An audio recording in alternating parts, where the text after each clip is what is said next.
Advent Devotion, the Do-It-Yourself Kit for the Christmas Crib. This is Lisa Davis.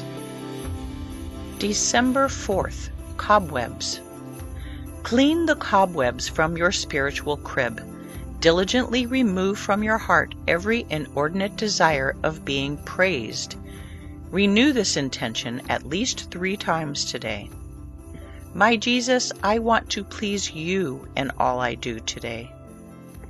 Nota bene. I think everyone wants, in fact I think most of us perhaps unconsciously believe we have a right to be praised by others for the work we do, and to be recognized in general for our virtues and accomplishments. This craving for praise is a common human failing, the threads of it starting in the pit of our fallen human nature and extending to all the far-reaching corners of our vanity and insecurity. All threads fastened into cobwebs by our deficiencies in faith and trust in God's justice. The whole web, of course, is spun by the poisonous spider, pride, the downfall of our first parents, and the devil's favorite minion.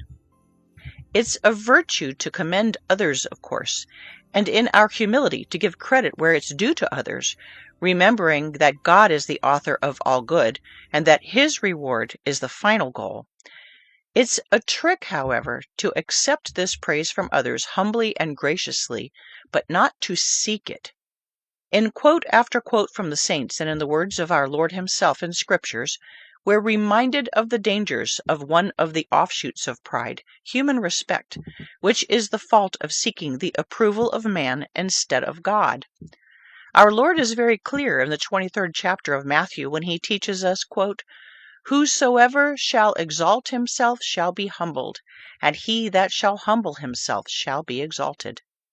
In Ecclesiasticus in the Old Testament, chapter 10, the bottom line has long been drawn, quote, "Pride is the beginning of all sin. He that holdeth it shall be filled with maledictions, and it shall ruin him in the end." The webs that cling to the walls and beams of our spiritual stables are the work of the spider of pride.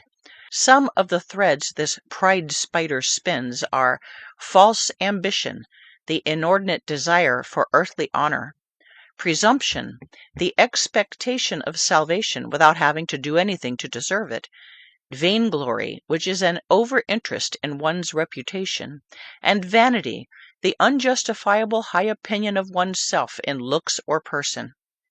From these vices many other faults are spun, including the desire for human praise over God's reward, and all these sticky threads tangle together to make a mess of cobwebs that we need to clean out of our spiritual stables to be ready for sweet baby Jesus on Christmas Day.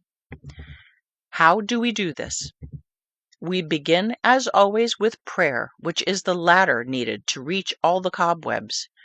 We'll also need a big broom of humility, of course, and a good eye at detecting all the hidden corners where an inclination for anyone's praise other than God's may cling. St. Basil the Great tells us, "The humble man shuns every earthly honor, reckons himself as the least of men, and though to look at he would be taken to be of little importance, yet he stands eminently high before God. When he has fulfilled all that was commanded him, he affirms that he has done nothing, and is most solicitous to conceal every virtue of his soul. But the Lord brings to light all his works, and proclaims them far and wide. He discovers his marvelous deeds to the world. He will exalt him and make him glorious, and in the hour of his prayer grant him all he shall ask." End quote. Our project for today? Brushing down cobwebs of praise grubbing, of course. But hopefully we're going after the pride spiders too. Lifelong basic upkeep, my friends, starting today.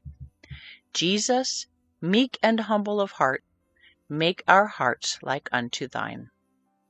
One last thing.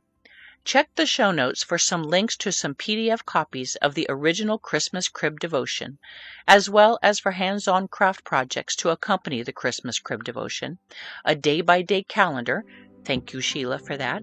And a link to the poem by Mary Howitt, The Spider and the Fly, which has a theme appropriate to the lesson for today.